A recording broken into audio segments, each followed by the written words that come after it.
Assalamualaikum warahmatullahi wabarakatuh. Salam dan bahagia, Ibu Bapak Guru hebat.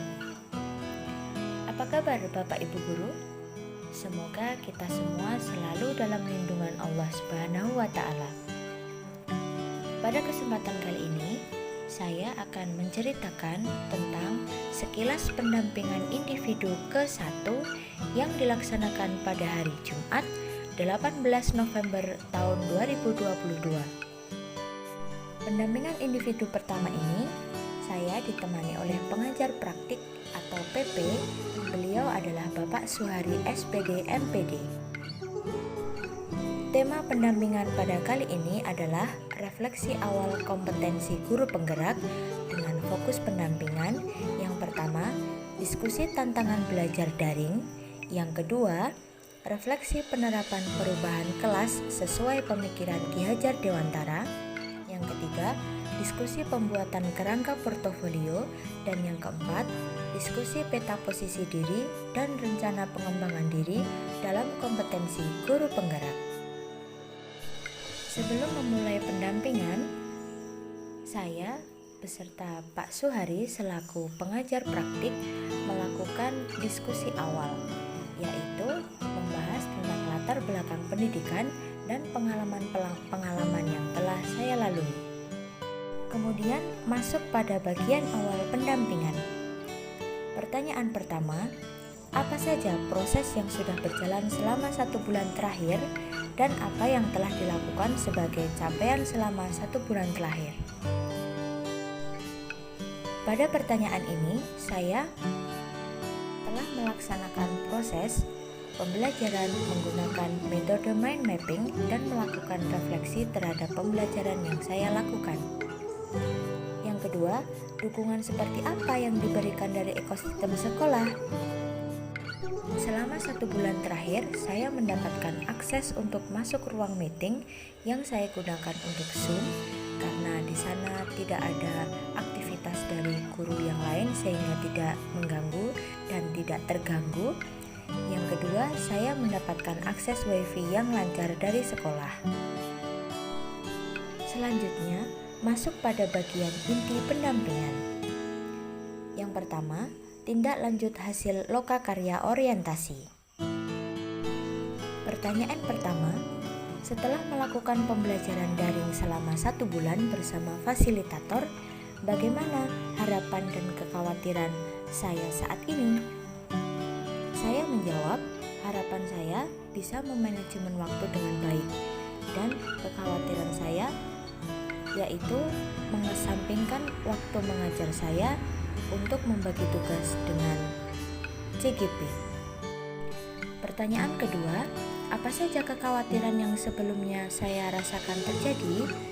Tidak ada, karena pada waktu itu dari keluarga terdekat, yaitu suami saya, awalnya tidak mengizinkan secara penuh karena dikhawatirkan nanti kegiatan ini akan menyita waktu saya dalam menjalankan tugas sebagai seorang ibu. Tapi saya konsisten dan juga saya berusaha meyakinkan suami saya untuk tetap melaksanakan kegiatan ini dengan sebaik-baiknya dan penuh dengan tanggung jawab, tapi tidak melupakan tanggung jawab saya sebagai seorang ibu. Kemudian, harapan-harapan apa yang sudah terwujud setelah pembelajaran 1 bulan ini? Menurut saya telah mengaplikasikan metode pembelajaran yang baik sehingga saya menjadi guru yang menyenangkan di kelas. Saya menjadi guru yang diharapkan di kelas oleh anak-anak saya. Harapan yang saya munculkan pada pembelajaran ini 1 bulan ke depan yaitu saya berharap hal positif yang ada dalam diri saya bisa terlaksana secara konsisten. Kemudian memasuki tindak lanjut hasil pembelajaran.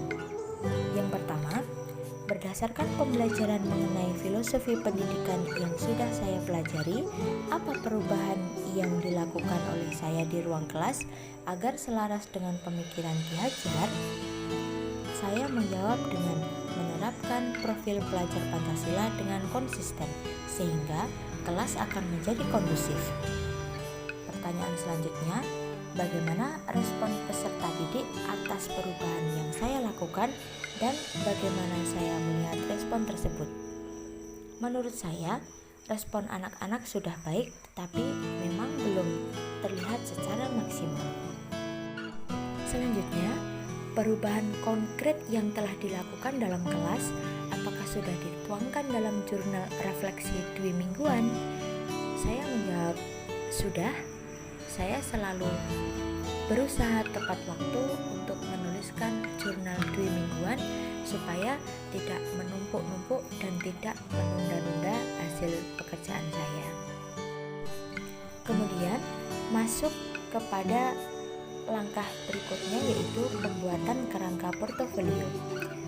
Pada kesempatan kali ini saya akan menggunakan platform dari Google Site. Kemudian saya merancang komponen apa saja yang akan saya tuangkan kepada portofolio digital yang nantinya akan dipantau 1 bulan ke depan oleh pengajar praktik. Bagian inti pendampingan yang terakhir adalah peta posisi diri dan rencana pengembangan diri dalam kompetensi guru penggerak.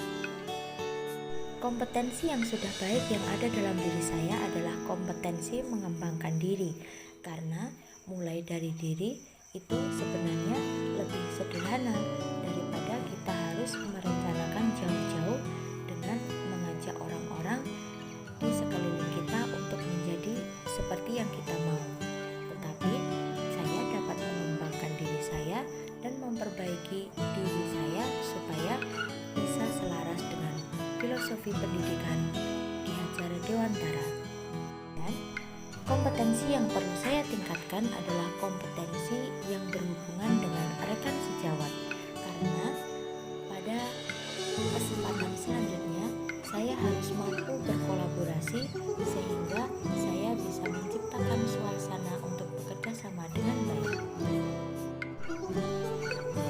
Pada sesi pendampingan individu yang pertama ini, bagian terakhir pendampingan yaitu apa pelajaran atau ide baru yang saya dapatkan setelah sesi pendampingan ini? Saya mendapatkan banyak sekali pembelajaran dari Bapak Suhari selaku PP saya. Kemudian ide baru yang akan saya munculkan pada 1 bulan ke depan minimal, semoga dapat terwujud dan terlaksana dengan baik.